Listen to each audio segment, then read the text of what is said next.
Tá, então a pesquisa que a gente tem trabalhado é redução de dimensionalidade utilizando agrupamento de características e componentes principais em tarefas de classificação automática de padrões. Eu sou o discente e o professor Tiago é meu orientador. Vamos lá. Introdução. Primeiramente, para falar sobre redução de dimensionalidade, a gente tem que entender que hoje em dia a gente tem um número absurdo de dados sendo coletados o tempo todo e já tem um número grande existente. Então, você acaba gerando um crescimento enorme na massa de dados e isso tem algum, apesar de ser, no geral, muito bom, né? Você vai ter alguns contrapontos. Dentre eles, a redundância no conjunto de dados. Como assim? Quando você está lá coletando as informações para o seu conjunto de dados, geralmente você vai querer coletar o máximo de informações possível, porque talvez a olho nu você não tenha como saber que característica é discriminante para o problema ou não, que característica ela é importante para a classificação ou não. Então você vai tentar coletar o máximo de características possíveis, porque no meio dessas características alguma vai ter que ser relevante. O problema é que isso pode gerar redundância. Como assim? Você pode ter duas características B e C, que na verdade elas correlacionam-se com a característica A. Então você tem dois elementos aí, três elementos aí que estão passando o mesmo tipo de informação. E isso chega na maldição da dimensionalidade. O que que é a maldição da dimensionalidade? Basicamente, ela diz que chega a um número máximo de características que você pode ter no seu conjunto de dados para que ele continue tendo informações discriminantes. Ou seja, passando desse número, não tem como um classificador, por exemplo, melhorar a tarefa de classificação, mesmo com mais características. E isso torna, na verdade, pode tornar mais lento o processo de classificação, porque você vai ter características demais. Aí aqui ele até fala. O número de exemplos necessários para se aprender um certo conceito cresce de forma exponencial em relação ao número de atributos no conjunto de dados. Então, isso diz que quanto mais eu tenho, por exemplo, mais características eu tenho desse conjunto de dados, mais exemplos eu preciso para poder entender esse padrão. Porque quanto mais características você vai ter, mais combinações cada exemplo pode ter. Então, se torna mais difícil aprender. Vamos lá. Como reduzir a dimensionalidade nesses conjuntos de dados sem perder informações relevantes? Porque você vai querer diminuir o número de características nesses conjuntos, mas você não quer excluir justamente aquelas características que têm maior poder de classificação, as características mais discriminantes do problema. Então, existem alguns algoritmos que já fazem esse tipo de trabalho, né? O principal component analysis é o mais clássico, aí tem esse supervised PCA, que são os que eu vou apresentar aqui, o Minimal Classification Error PCA e esse Optimal Low Rank Projections, LOR, que é o mais atual, inclusive.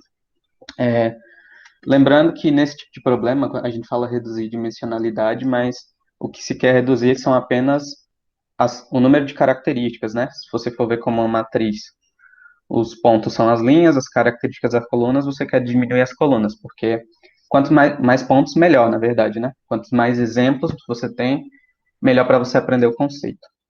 Aí, vamos lá. Eu vou começar falando um pouco sobre o Principal Component Analysis, que é o mais clássico, né?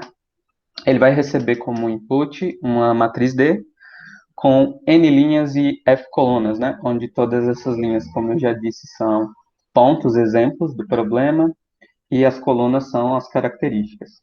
E o output dele vai ser uma nova matriz D com N linhas também, o mesmo número de exemplos, só que com K colunas, onde K geralmente ele é menor, mas pode ser igual também, menor que F, então você reduziu a dimensionalidade. Aí, vamos lá. Para calcular o principal componente de análise, como é que funciona a projeção dele?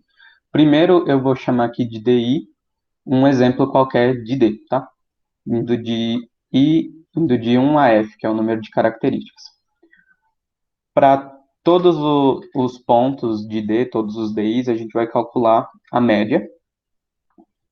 com um somatório aqui bem básico, e vai subtrair essa média da matriz original. Isso vai formar a matriz M, que é uma matriz centralizada dos dados, tá? E a partir da matriz M a gente consegue construir uma matriz de covariância, que ela vai mostrar as direções que as variâncias desses dados. Então, a matriz de covariância é descrita como D, que é a matriz original, menos M, que é a matriz centralizada, multiplicada por isso de forma transposta, tá? Isso vai gerar a nossa matriz de covariância.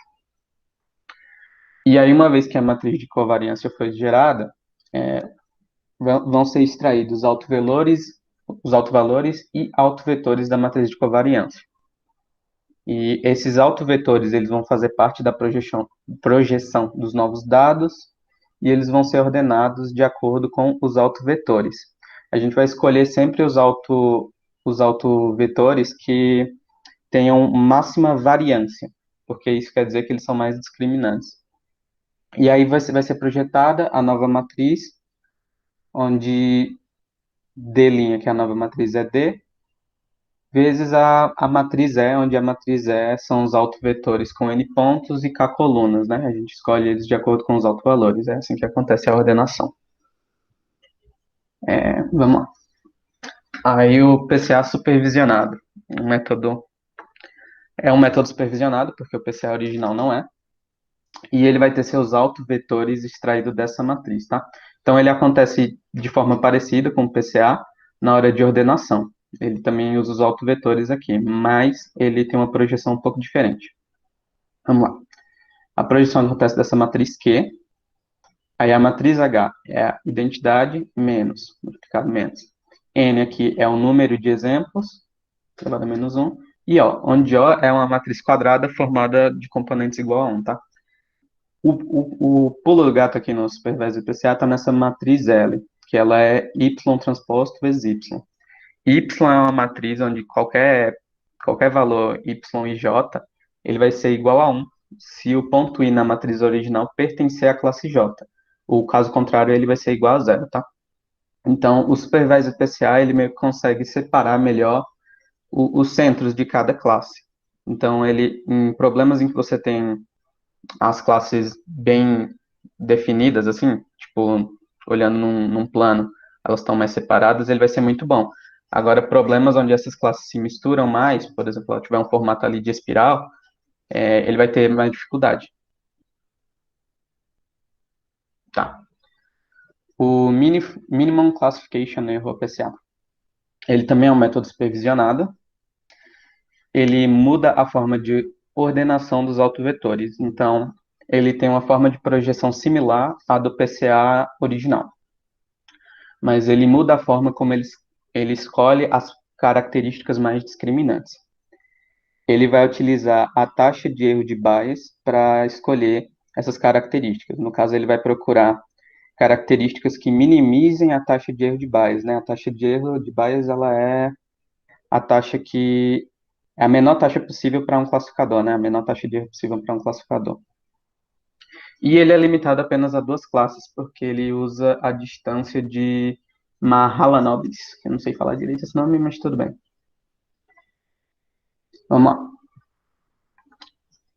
Como ele funciona? Para cada uma das características, ele vai calcular duas médias. O problema ele é limitado a problemas com duas classes, então são duas médias, uma para cada classe. Aí, basicamente, aqui é o valor do ponto, W e J, e aqui é uma função que, se esse valor do ponto pertencer à classe, ele é 1, se não é 0. Então, ele vai gerando a média, percorrendo todos os pontos e dividindo. No final, ele vai criar um score, que é utilizado para a ordenação, né? Isso aqui, esse valor aqui, ele é o alto valor da característica, e aí você vai fazer a diferença entre as duas médias das classes, tá? Para cada ponto. E aí, no final, ele vai escolher as características de acordo com esse score aqui. Aí, o Linear Optimal Low Rank LOL, ele é o método mais moderno, moderno não, mas mais atual e daqui. Ele foi publicado, acho que agora, em 2021, maio. E ele também é um método supervisionado, e ele utiliza as médias e as variâncias de cada classe para fazer uma projeção. Ele calcula uma média para cada classe também, de uma forma um pouco diferente, né? Aqui, faz a divisão e vai calculando ponto a ponto.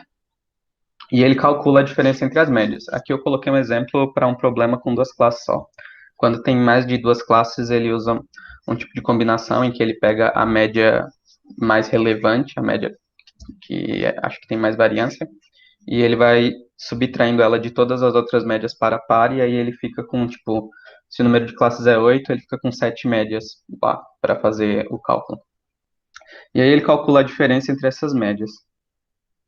E com isso ele calcula os K melhores valores singulares, né? Ele não usa autovalores como os outros, e concatena com a diferença das médias já encontradas. Então, e aí no final ele vai retornar o conjunto de dados com K características, né? Aí a proposta. Eu quero demonstrar uma nova forma de ordenação para a escolha de características principais baseada em limiares de classe. O que são os limiares de classe? Eu vou explicar. É um algoritmo supervisionado e eu me baseei no conceito do MSE-PCA de mudar a forma de escolha dos autovetores para uma nova projeção, porque o MCE-PCA ele tem a projeção similar do PCA, a grande mudança dele está na forma de ordenação, na forma que ele escolhe as características mais discriminantes. Então, você vai receber aqui um conjunto de dados comum, né, e a saída y para cada ponto. Aí, uma característica J do conjunto de dados pode ser escrita dessa forma, né, como um vetor de coluna, e eu começo o algoritmo ordenando de forma crescente esse valor aqui e o y dele também. Eu vou mostrar como. Fazendo isso, o que eu espero é que intervalos de classe para aquela característica em específico se tornem observáveis, né? E os valores nos limites desses intervalos, os valores superiores e inferiores, eu defino como os limiares de classe. Como assim? Aqui eu tenho uma feature que eu mesmo criei aqui com alguns dados randômicos e um valor de y. Ordenando ela e carregando os valores de y juntos, tá? Por exemplo, 1.46 aqui é 3 e aí aqui também vai estar. Você vai verificar que para alguns intervalos desse valor, a mesma classe prevalece. Por exemplo, de 0,6 a 1.45, a classe 2 prevalece, tá? Ou aqui, que tem essa classe 3 prevalecendo bastante tempo. Aqui eu peguei um exemplo com valores de um conjunto de dados reais, né? Eu peguei 24 pontos aleatórios desse dataset aqui, Labor Disorders. Ele tem 6 características e eu peguei aqui 24 pontos, beleza?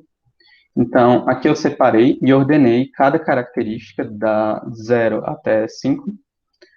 Elas estão ordenadas de forma crescente com os valores de y seguindo essa ordenação. Fazendo isso aqui, eu estou dividindo, são só duas classes, e eu dividi para verificar os intervalos de classe em cada um. Tá? Então, por exemplo, aqui, pegar esse aqui que está grande. De 11 até 18, nessa característica F2, todos os valores de classe foram 2. Então, o ponto é você verificar qual característica tem menos limiares de classe, qual característica tem intervalos mais constantes.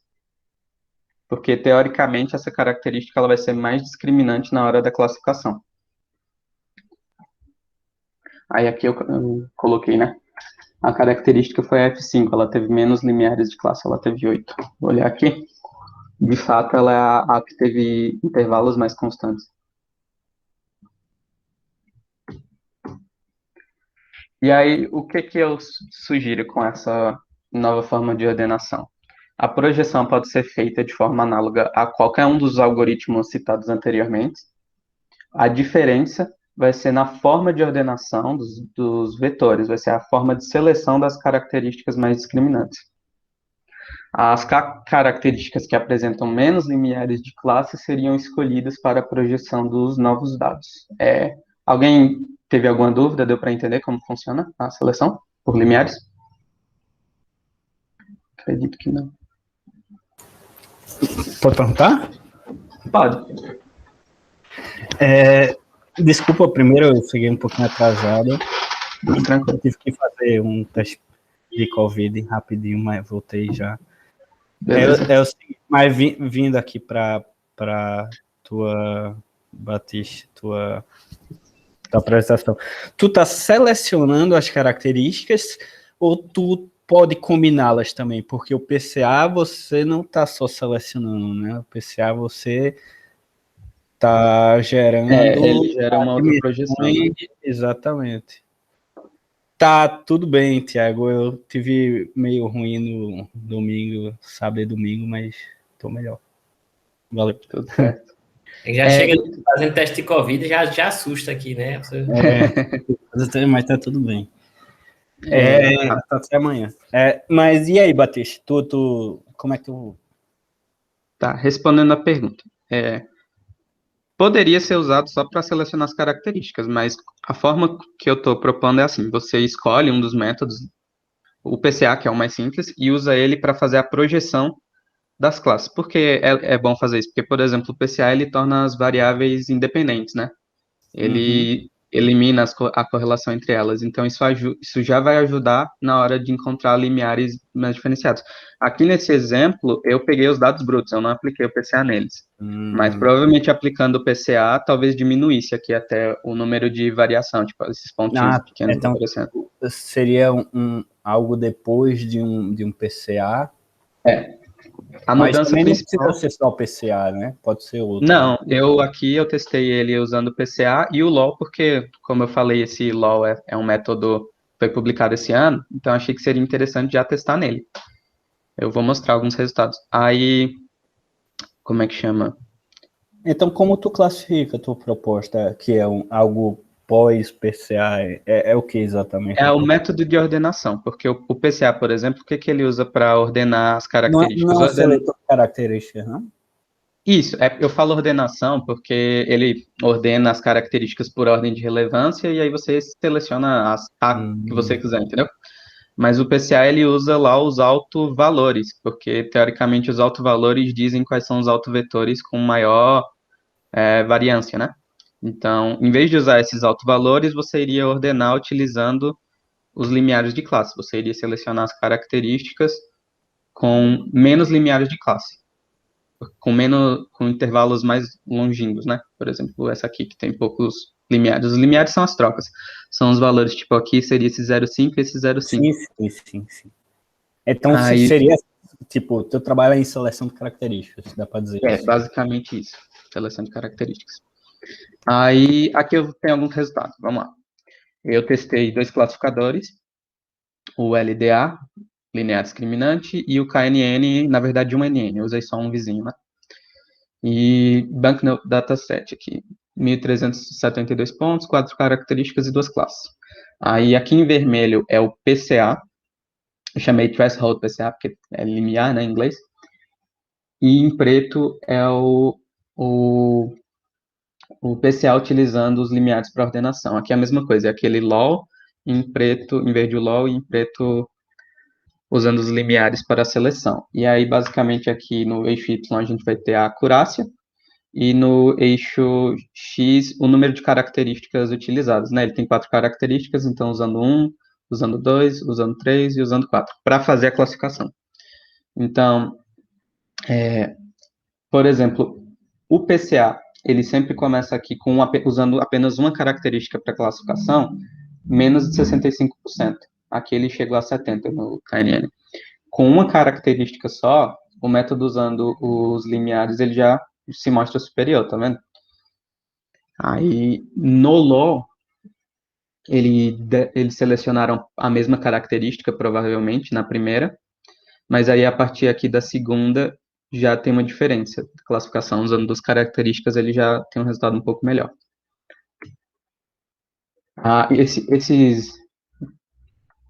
Como é que chama? Esse espaço aqui em preto e em vermelho são os intervalos de confiança, tá? Que eu coloquei no gráfico também.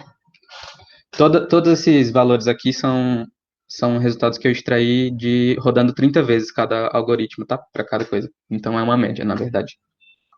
Aqui, por exemplo, eu rodei 30 vezes para atingir esses valores. Aí esse aqui é o Liver Disorders, que é até aquele conjunto de dados que eu usei para demonstrar lá os limiares. Então, novamente, a gente tem algum resultado parecido. Com o LoL, eles estão encontrando características com uma parecida, mas aí depois ele consegue superar. E com o PCA também aqui. Tá? O Luiz Felipe levantou a mão. Opa, pode dizer. Não tá dando para ouvir. Eu levantei, mas não sei se vocês preferem deixar as dúvidas para o final, tal. Por mim, pode ir perguntando. Como tu acha, Thiago? Não, o Batista acha melhor perguntar no meio, né? Pode ir perguntando. Tu pode botar um slide, Batista? Esse? Por exemplo, a gente vê na superior esquerda, por exemplo, Essa aqui. com LDA. Essa aqui, no caso. É porque tá espelhado, então. Aqui, enfim, não sei. O teu teste com uma característica deu perto de 90%, enquanto o PCA normal deu, sei lá, menos 65%, não é isso? Isso, exatamente. E aí, só que o que tu tá fazendo é uma seleção de características. Isso quer dizer que no PCA tem uma das características que só ela dá 90%. Sim, é exatamente isso. Você fez a projeção lá com o PCA nos dois casos, e aí você tem agora 4 características para selecionar. E essa aí é que tá. Agora é que vem a pergunta. E essa característica não é a que tem o maior alto valor? Ela não. Não necessariamente. Assim, pode ser que seja, mas não necessariamente. Agora eu não vou lembrar do detalhe em específico. Eu sei o que é que faz com que isso não aconteça, mas eu não estou lembrando do detalhe em específico. Se o Thiago quiser me ajudar aí. Eu acho que a gente... tu pode compartilhar aquele artigo, Batista, o artigo do MCE-PCA, que tem uma figura que mostra isso. Certo, só um segundo.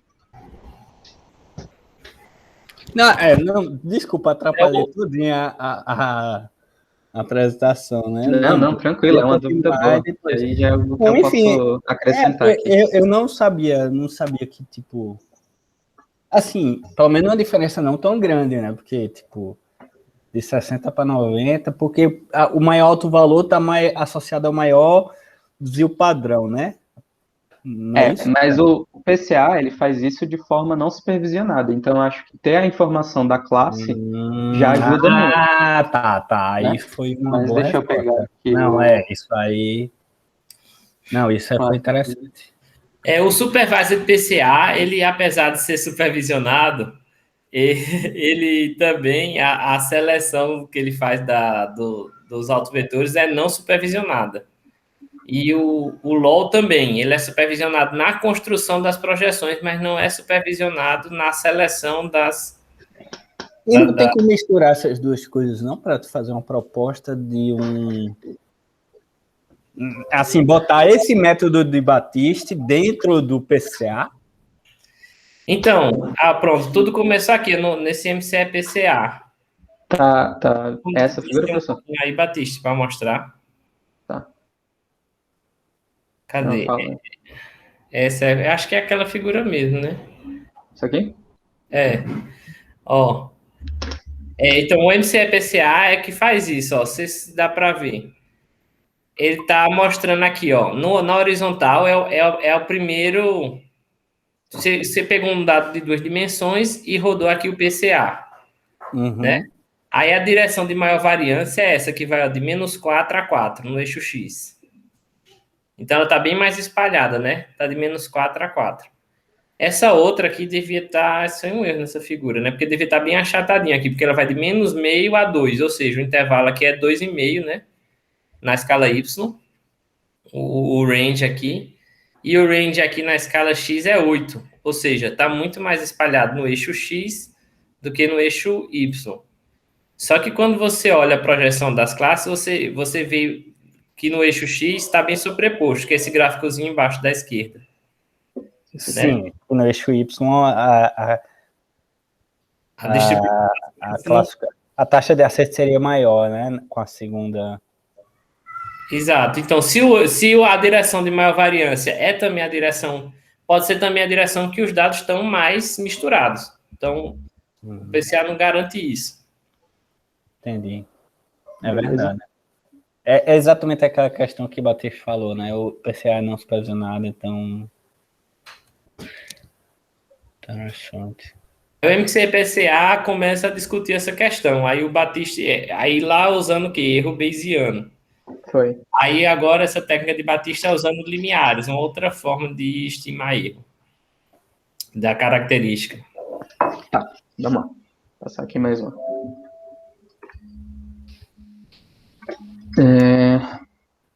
Pronto, esse Climate Dataset.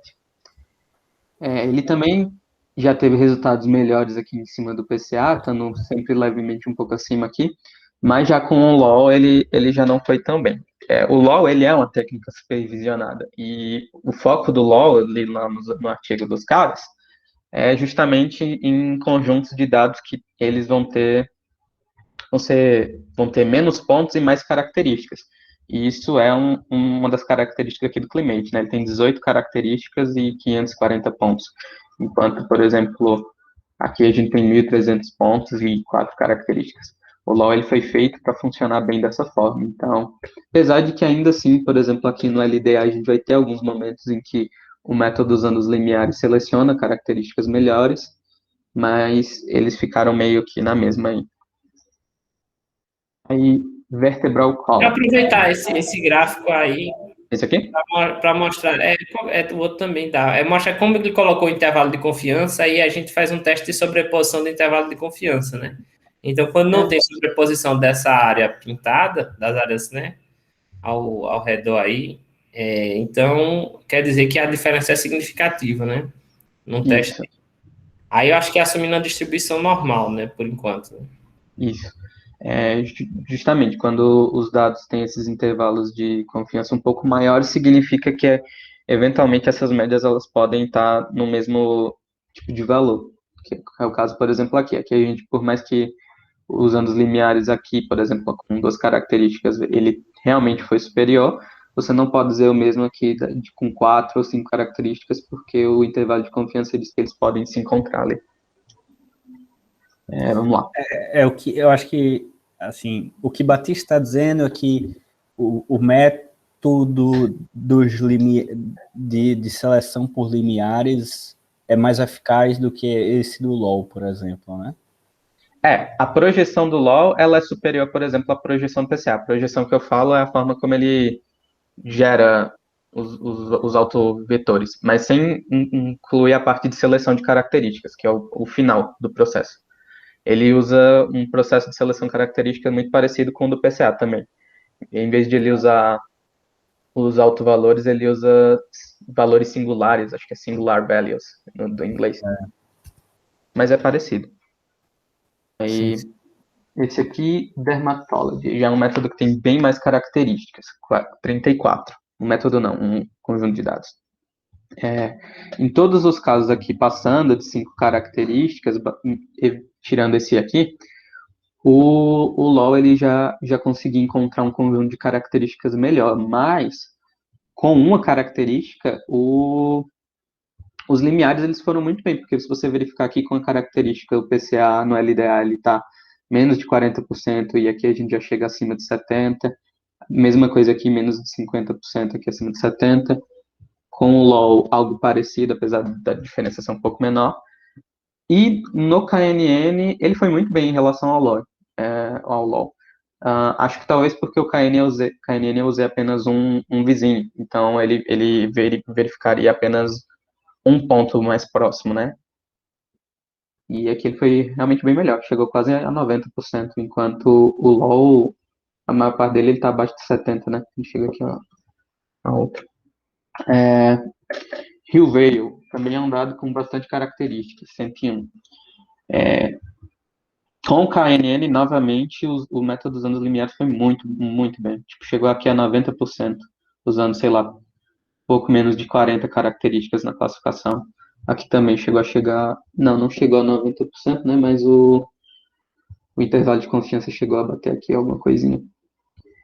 No LDA, os métodos, o PCA e o LAW, eles já foram um pouco melhores, mas, novamente, aquela coisa de que usando pouquíssimas características aqui, 2, 3, o limiar PCA ele já consegue um resultado inicial melhor. Então, já demonstra que, de alguma forma, pelo menos as características mais discriminantes, o conjunto inicial, ele consegue acertar. Immunotherapy é um conjunto menorzinho também. Basicamente, ele dá resultados parecidos com o que a gente já olhou. Deixa eu ver mais alguma coisa aqui. O PIMA. Volta naquele immunotherapy, por favor. Voltei.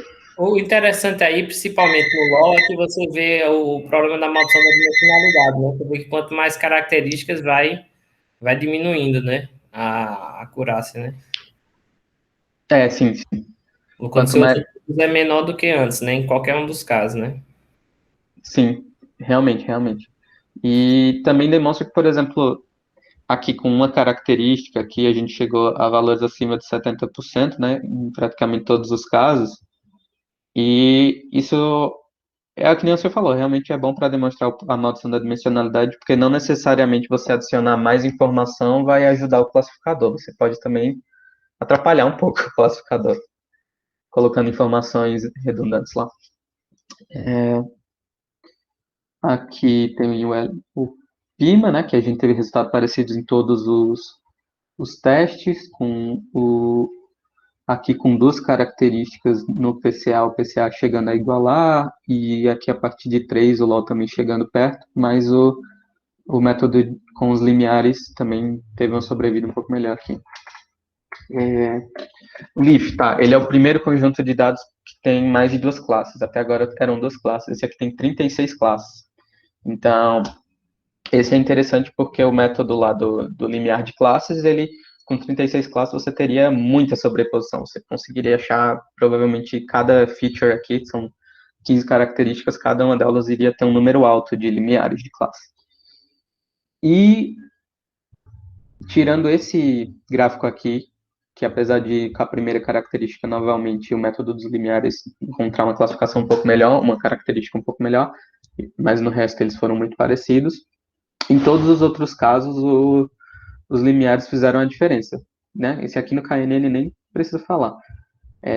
Apesar que o KNN ele não vai tão bem nesse conjunto de dados, né? Ele consegue aqui acima de 40% e aqui não chega nem aos 20%, enquanto o LDA ele vai muito melhor. Mas fica claro que com mais classes, inclusive, o método dos limiares ele vai ter uma forma de encontrar características mais discriminantes mais rápido. O Wine ele tem 3 classes. No LDA aqui a gente tem até a quarta característica, ele encontrando também com certa vantagem, apesar de aqui na primeira estar próximo. E já no KNN, os dados eles acabaram ficando um pouco mais juntos, né? Os resultados de ambos os classificadores, inclusive aqui se sobrepôs em alguns pontos. Mas também, com menos características, o método usando os limiares, ele selecionou características melhores. Aqui, por exemplo. Tem esse Wine Quality também, que tem 10 classes. Ele, inclusive, tem resultados bem parecidos com o do Wine, mas são conjuntos de dados diferentes. Também, a gente vai verificar, com exceção desse exemplo aqui, que ainda ficou um pouco próximo, apesar que com duas características já tem uma discrepância maior, um conjunto inicial de características, o método usando os limiares, ele sempre tem um resultado legal, assim, ele consegue encontrar. Aí, aqui eu acho que eu coloquei diferente o gráfico, depois eu conserto isso. Spambase, aí aqui a gente tem uma base de dados com mais de 4.000 pontos e 57 características, é uma base um pouquinho mais robusta, comparada às outras que eu estava testando. Aí, aqui, por exemplo, E aqui, com o PCA, a partir de 10 características, o método dos limiares ele já não foi tão melhor. Mas antes disso, ele consegue encontrar algumas características um pouco mais discriminantes. Aqui ficou muito próximo, né? Mas com o LoL, que é um método supervisionado e mais atual, ele conseguiu ter um resultado bem legal. Praticamente até aqui 40 características, ele está encontrando um conjunto de características melhores. E aqui no KNN, ele chega aqui a 80% com poucas características, enquanto o LoL ele continua a maior parte abaixo aqui de 68, né? E isso também fala do problema da dimensionalidade. Usando muito menos características aqui, a gente consegue uma classificação bem melhor do que usando várias características. Isso foram os resultados da técnica de ordenação por limiares. Outra coisa que a gente começou a olhar, ainda não está perfeito, mas a gente começou, foi tentar propor um classificador baseado no funcionamento de redes neurais, utilizando a projeção do PCA e a ordenação por limiares, né? A gente chamou de MLP-PCA, Multilayer Perceptron PCA, e a gente utilizou o algoritmo de principal componente análise na construção desse classificador, né? A gente utilizou também o conceito de limiares para tentar escolher as melhores características, e esses dados eles são discretizados por meio dos limiares de classe extraída. Eu vou explicar como é que funciona.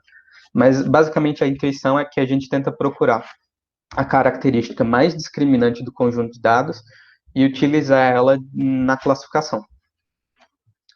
Aqui está como funciona mais ou menos o método, né? Aqui tem um algoritmo de treino e um de predição, e aí eu vou tentar explicar aqui. Você vai receber, né, os conjuntos x e y de treino e vai aplicar o algoritmo de PCA, porque, como eu já falei, ele tem algumas vantagens, né? Ele torna as variáveis independentes entre si. Disso é feita a extração dos limiares com o conjunto de dados após a aplicação do PCA, da mesma forma que eu expliquei anteriormente, e esses dados eles são discretizados com base nos limiares. Como assim? Vamos dizer que numa característica lá a gente encontrou 4 intervalos de classe. Então, a gente ia pegar todos os valores nesses intervalos e discretizar eles de forma que o primeiro intervalo recebesse o valor 1, o segundo intervalo 2, o próximo intervalo 3, e por assim por diante. Essa seria a forma que a gente iria discretizar esses dados. Escrevi errado ali, desratizar, depois eu mudo. Finalmente, a gente vai salvar os transformadores de PCA que a gente treinou, usando o conjunto de treino, e os limiares dessa interação como peso, porque aí a gente pode usar os limiares que a gente retirou do conjunto de treino e, na hora de fazer a predição, reutilizar esses mesmos limiares para discretizar. Aí, aqui eu digo que volta porque vai depender do formato da rede. Isso aqui é o algoritmo de uma interação dela. E seria uma camada escondida, né? E o número de unidades por camada escondida vai ser o número de características que a gente está mantendo.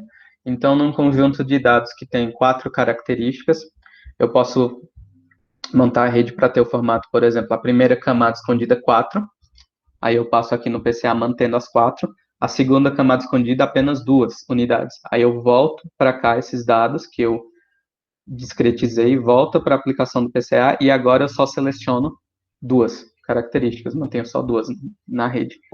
Que no caso eu selecionaria essas 2 de acordo com os limiares. E aí eu continuo. No final, teoricamente, você pode... A única regra é que você tem que sempre ir diminuindo, né? Eu não posso aumentar porque eu não posso gerar característica do nada. E aí eu retorno esses pesos treinados. E aí no conjunto de teste o algoritmo é parecido. A gente vai aplicar o PCA, mas esse PCA aqui que a gente vai aplicar é o que a gente já treinou no algoritmo de treino. Vai extrair os limiares, mas também são os limiares que a gente já treinou no algoritmo de treino.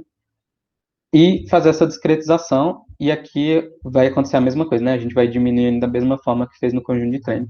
E ao final, quando a gente tem ali o conjunto de características final que a gente escolheu, sei lá, escolhemos 3 de um conjunto de 10, ele vai selecionar dessas 3 a com menos limiares e a gente vai usar ela como saída Y para classificação, né? Aí é feito um tratamento para que essa saída seja utilizada para classificação. Por exemplo, eu posso passar ela por um módulozinho de linear discriminante, ou eu posso tentar discretizar ela para ficar parecida com as classes.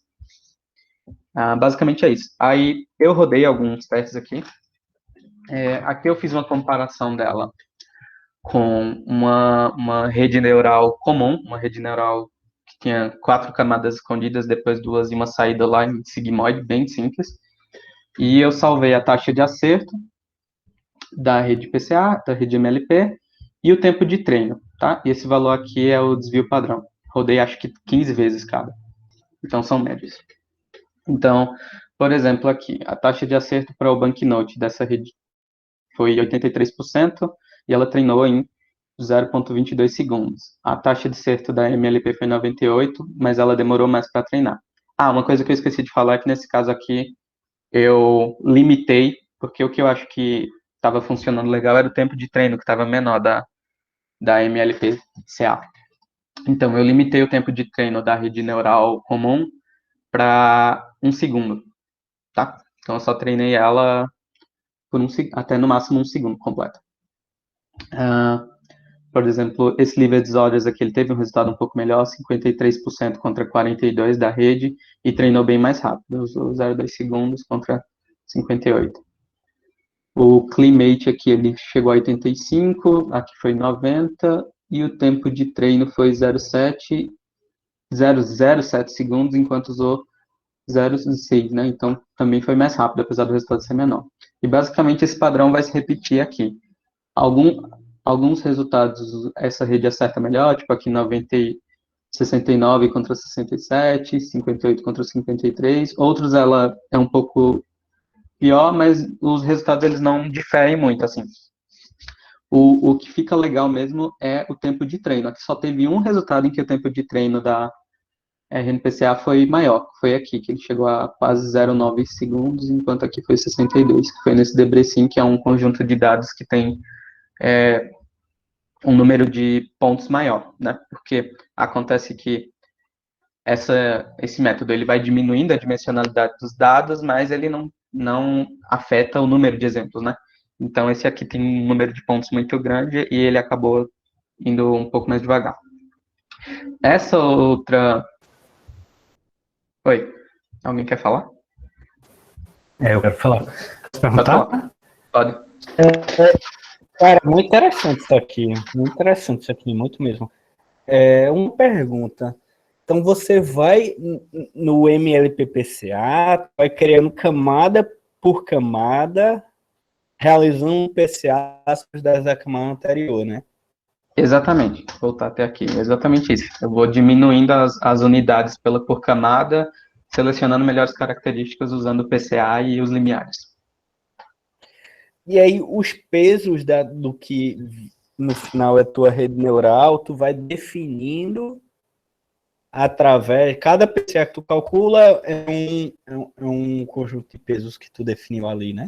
Cada PCA e cada limiar. Então, esse teu treinamento é não supervisionado. É supervisionado porque para extrair os limiares eu preciso do Y, porque né, são limiares de classe. É a única parte supervisionada.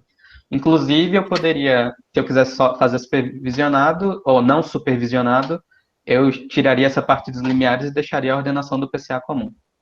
Aí ficaria então, não tu pode ir crescendo, tu pode usar quantas, assim, tu pode... O que acontece? Uma métrica boa para tu é qual é o número de limiares que tu tem. Tu quer sempre ter o menor limiar. Se no final tu tiver um limiar só, é porque tu tem 100% de acerto. Pelo menos naquela base. Ainda não aconteceu isso, mas é exatamente isso. Mas aí. Por que tu não vai crescendo as camadas? Porque o treinamento de um MLP normal, que hoje o pessoal está chamando de FCN, então poderia chamar de FCN se for publicar para ficar mais moderno, mas é só nomenclatura. Tipo, o treinamento é o quê? É ver a validação caindo, né? A validação caindo. Isso. Tu poderia, não sei se você está fazendo isso, ver o track do número de limiares. Eu cheguei a fazer isso, eu estava fazendo isso. Enquanto ela rodava, eu mandava ali no terminalzinho mostrar quantas características está na unidade e o número de características por unidade. Aí, às vezes eu fazia até meio deep learning ali, sei lá, colocava 50 camadas e ficava olhando se ia descendo ou subindo. Aí, parecido com uma rede normal, chega um momento em que você adicionar muita camada também não diminui o número de limiares, continua igual. Mas isso também tem a ver com o número de, tipo, o número de features que tu escolheu, porque isso é uma escolha tua, né? Tipo, Eu tenho que definir. 5 features e depois vai para 3, depois para 2, para 1. Eu tenho que definir. Porque Aí você isso é o parte poder mais de difícil. 5 para 5 para 5. Poderia. Não, mas aí é que tá, você pode, tipo, você pode continuar no mesmo número de features enquanto o número de Limiares não desce. limiares cai. Enquanto o limiares cai. Tá, Aí, entendi. aí não cai mais, aí você desce o número de features, talvez. Real, Ou realmente é seja, um insight eu legal. acho que tem como. Ainda tem como mexer nessa abordagem aí, tá ligado? Eu acho que ainda dá um caldo aí se mexer e tal. Não é porque a Curaçao até agora não foi melhor que a MLP que, assim, se eu fosse você, eu daria uma investigada maior nisso aí. Ou seja, Sim, tentar isso é bem legal. pensar em Inclusive. outras estratégias como essa. Por enquanto, a gente estava dando mais o foco aqui, porque tem resultados mais concretos, né? Mas esse Sim. método, ele também não foi mal, não. E isso que você falou realmente é um insight bem legal. A outra tabela aqui, ela basicamente, eu comparei ele com um linear discriminante normal. E resultados muito parecidos, né? Tempo de treino curto e as taxas de acerto foram bem, tipo aqui, praticamente 87%, mas aqui 97%, aqui 67% também, aqui 77%.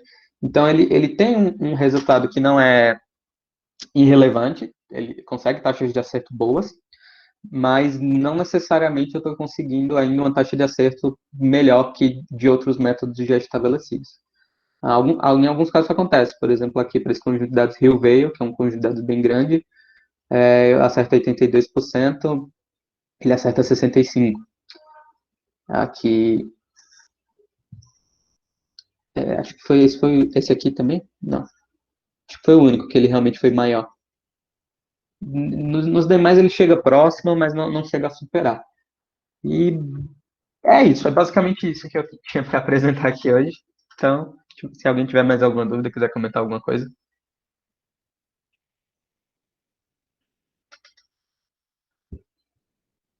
Acho que não, né? Então, tranquilo, pessoal. Foi massa, acho que deu para ver bastante coisa aí. O Luiz, obrigado, Luiz, pelas contribuições. Acho que foi bom. A gente está tentando ver aí se consegue publicar a primeira parte e depois retomar essa segunda parte. Muito 10, muito da hora o trabalho, muito interessante, legal mesmo. Essa primeira parte, por exemplo, ela tem muita aplicação em data science, por exemplo. Aí eu não sei se isso facilita ou não para publicar, não sei. Se vocês, enfim, não sei se vocês estão pensando em uma aplicação como essa, por exemplo. Quando o cientista de dados recebe, né, um bancão de dados, uma das primeiras coisas que ele vai procurar é quais são as características mais importantes ali, né? Quais são as características mais importantes? Um banco de dados gigante, então... E aí, até onde eu sei, rola eles usarem muito... porque no final das contas eles ficam comparando cada característica com as labels, né? Isso. Então eles usam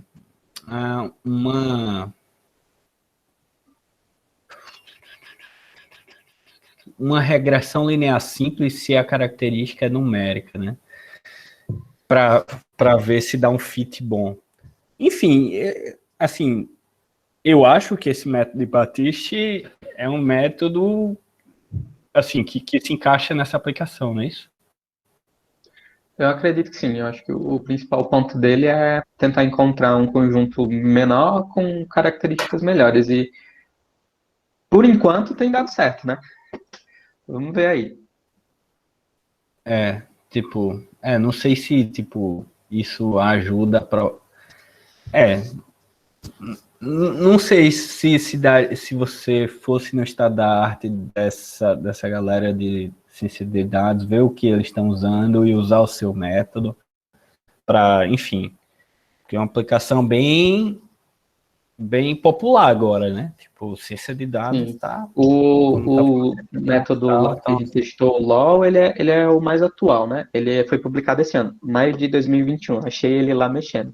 Mas o PCL já é um pouco mais datado mesmo. Mas aí o LoL, ele é, assim, o artigo direciona a aplicação dele para que contexto? Para O bases artigo, de... inclusive, ele estava usando bases de como é que chama?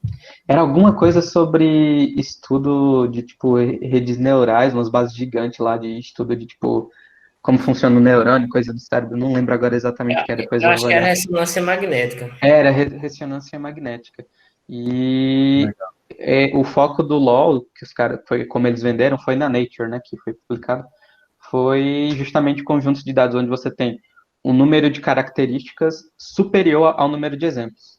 E o LoL é onde ele trabalha melhor é nesse âmbito, onde você tem muito mais características do que exemplos, que é um conjunto de dados difícil, né, de treinar. Exato. Ah, interessante. É interessante porque você pega essa técnica simples lá, o LoL não tem muita coisa diferente do PCA, não. Ele troca o PCA pelo SVD, que algebricamente não vai dar muita diferença. E ele adiciona uma característica extra em relação a médias, as médias das classes. Aí, ou seja, é uma técnica bem simples, né? Mas que tem que ser simples porque o volume de dados lá é enorme, né? Então, essa também Exato. é a aplicação dessas técnicas simples. Por enquanto, a gente está testando com base pequena, mas o ideal era a gente partir para a Big Data, porque aí vai mostrar a vantagem, né? Tanto de tempo quanto da qualidade do resultado. Realmente, arrumar um processador aí potentão para deixar 5 horas rodando. E, tipo, vocês têm acesso às bases do LoL para o que o LoL usou no artigo? Eles deixaram lá um link, mas eu não consegui acessar muito bem, não. Depois eu tenho que voltar lá e olhar direito, porque elas têm uns formatos meio estranhos. Depois eu vou até deixar o link aqui desse artigo, vai que alguém quer dar uma olhada. Acho que não vai querer não, mas... Não, eu acho que eu vou querer dar uma olhada, bota aí. Então, beleza, deixa eu pegar. E é legal porque o artigo é bem simples, mas eles disponibilizam material complementar, né? Aí tem detalhamento da No técnica. material complementar que deu para entender como é que funciona o método por trás. O artigo mesmo, ele não explica muito não como é que o método funciona. Ele só coloca resultado ali, comparação, mas eles disponibilizam um arquivo extra com toda a parte teórica lá, matemática, para a gente entender como é que funciona. Pronto, eu coloquei aqui no chat. Reduction for Big Data. Muito interessante.